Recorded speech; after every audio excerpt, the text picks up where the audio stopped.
Wrestling Rampage here, back with another video. We are back with another video. This is Wrestling Rampage. I'm Joey. I'm Tommy.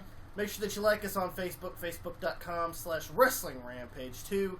Follow us on Twitter at WrestleRampage. Hit that subscribe button because we have other great videos coming to you guys. As you guys can tell, we're not in our normal video room, so to speak. But we just got done watching Raw and the WWE Network little special. It was only like 5 minutes. But today we're going to be doing the WWE Raw review for February 9th, 2016. Starts off with, as you guys know, or most of you guys know, Daniel Bryan said on Twitter that he's going to be retiring. And that you need to watch Raw for, I guess, details, so to speak. But they did a little tribute video to Daniel Bryan. Then we get into the WWE Fastlane contract signing for the triple threat match. For the winner goes on to face Triple H at WrestleMania. It's going to be a triple threat match between Brock Lesnar, Roman Reigns, and the lunatic fringe Dean Ambrose, which is who I'm going to go with.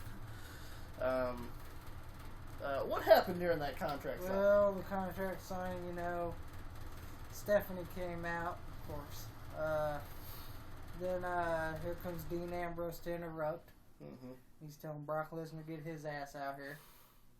And of course, first here comes Roman Reigns. He comes down. And finally, Brock Lesnar comes out.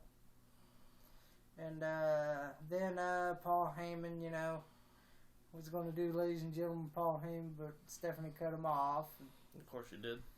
And then Dean Ambrose got up in Brock Lesnar's face and saying that he wants some more. He wants some more Suplex City. And so they all sign the contract, and then fucking Brock grabs the table, hits Roman with it, and then F5's Dean Ambrose. That's right. Then we have the first match is Dolph Ziggler versus Kevin Owens. Yeah, and of course Kevin Owens has to do the job for the 50th time. Come on, Kevin Owens is not worth jobbing to a guy who can't beat Heath Slater. Yeah, I'm sorry. Dolph Ziggler couldn't even beat Heath Slater. They put on a good match, though. Oh, yeah, but I'm just saying, come on. Dolph can beat Kevin Owens, but he couldn't beat Heath Slater? What's the difference? They're making Kevin Owens kind of weak. They really are. Yeah, it sucks. Then, Dolph Ziggler picks up the win over Kevin Owens. Yeah, he used the ropes. Yep. To do it. Rolled him up into the corner, grabbed the rope, put his feet on the ropes. Yeah. And won the match. Then we have the WWE Divas champion Charlotte takes on Alicia Fox in pretty much a jobber match. Yeah, it was a shitty match. It was squash. Charlotte makes Alicia Fox tap out with the figure eight. Then Ric Flair does what he usually does. That was about it. That's what he was doing the entire time he was out there. That's all he does do. But then we get to, of course, Charlotte is, she picked up the win. Then we have Miz TV, the most must see, as the Miz would say. Well, to be honest, it was the shits. Well, anything that involves the Miz turns into shit. Because the Miz ain't relevant anymore. He's fucking the bottom of the card jobber. This guy main event of WrestleMania, and now he's fucking down to fucking superstars and main event status. Well, see, that's what he hangs his hat on nowadays anymore. Is I was main event at WrestleMania, so was a lot of other people. When was that? 2006? 2010, 2011, somewhere fucking there? When the WrestleMania started turning into shit? His special guest was Y2J Chris Jericho. Yeah. And Chris Jericho turned it into the highlight reel. Yeah, he goes, get this cardboard crap out of this ring. And so Jericho turned it into the highlight reel, and then AJ Styles came out. Well, first they were talking about how Miz chipped his tooth against AJ Styles at SmackDown. Where the Miz lost. Yeah.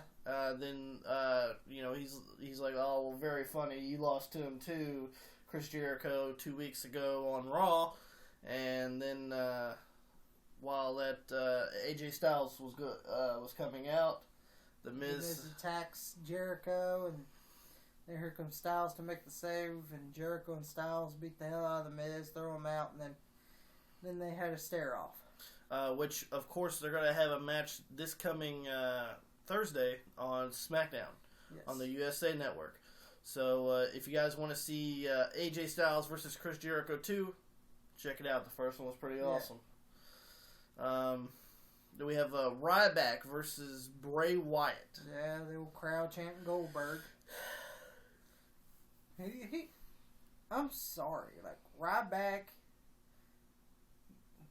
You look with him dressed like that, he looks like a fucking jobber. Does.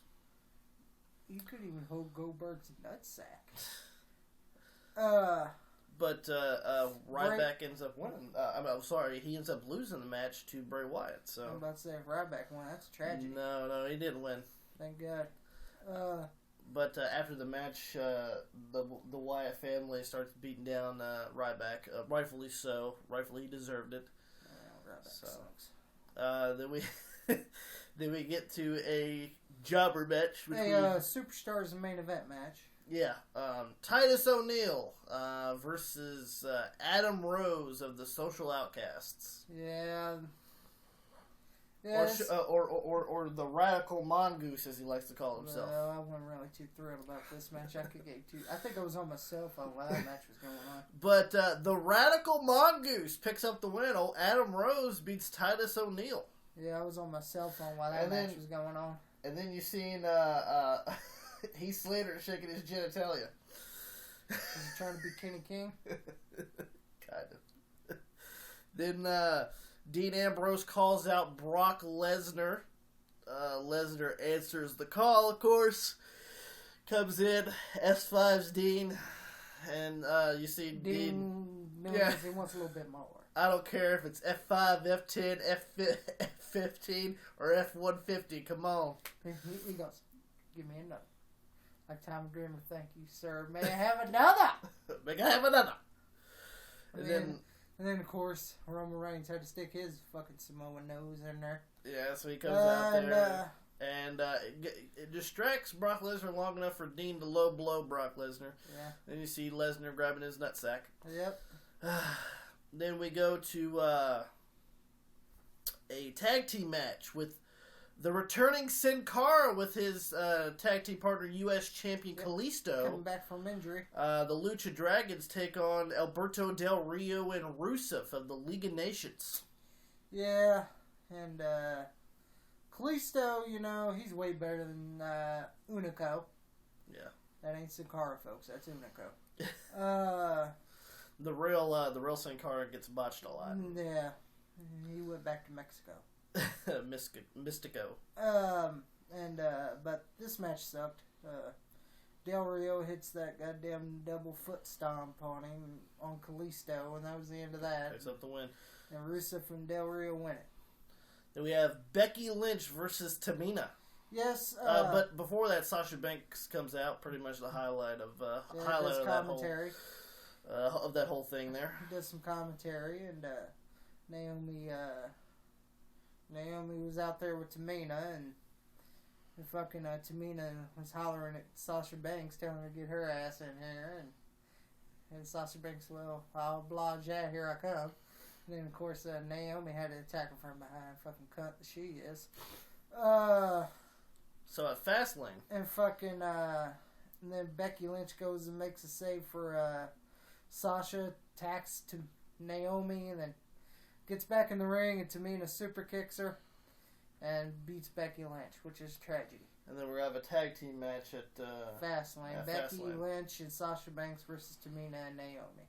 which I think Becky Lynch and Sasha Banks are the two most talented people on the to be honest, roster. if they lose to Naomi and Tamina, it's a travesty. As far as the women are concerned, minus Paige, Becky Lynch and Sasha Banks are probably the pound for pound the best women's wrestlers on the WWE roster. Yeah. So if they don't forget at Fastlane, there's a Divas title match, Brie Bella versus Charlotte, but I ain't too thrilled about that.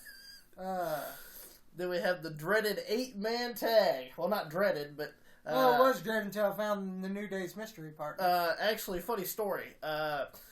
They have it was supposed to be a tables match between the New Day and the Usos.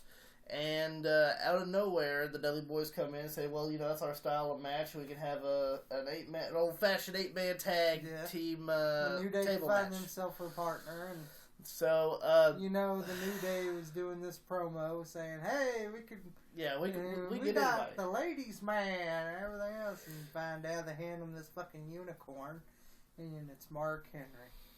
Actually, funny story is I was in the bathroom during this segment, and then I come out, and he's watching the TV, and he goes, "Hey, the tag partner is Mark Henry," and I look directly at the screen, and I go, and I start walking off.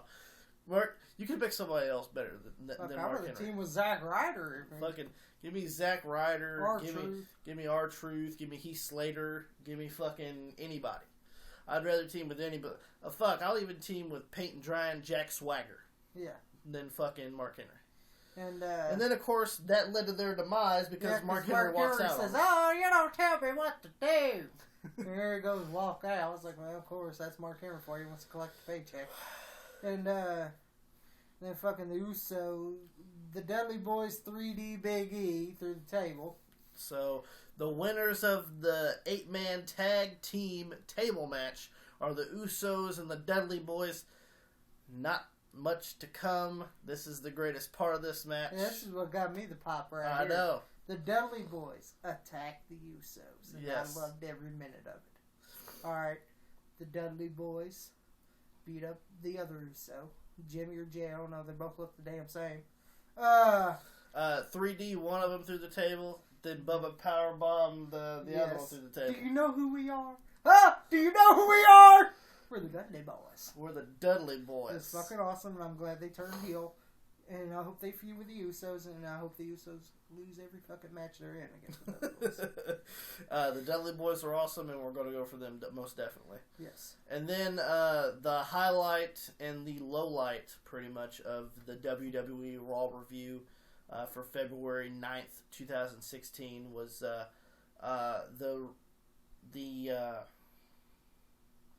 the speech, so to speak, or the address for the WWE universe of Daniel Bryan's retirement.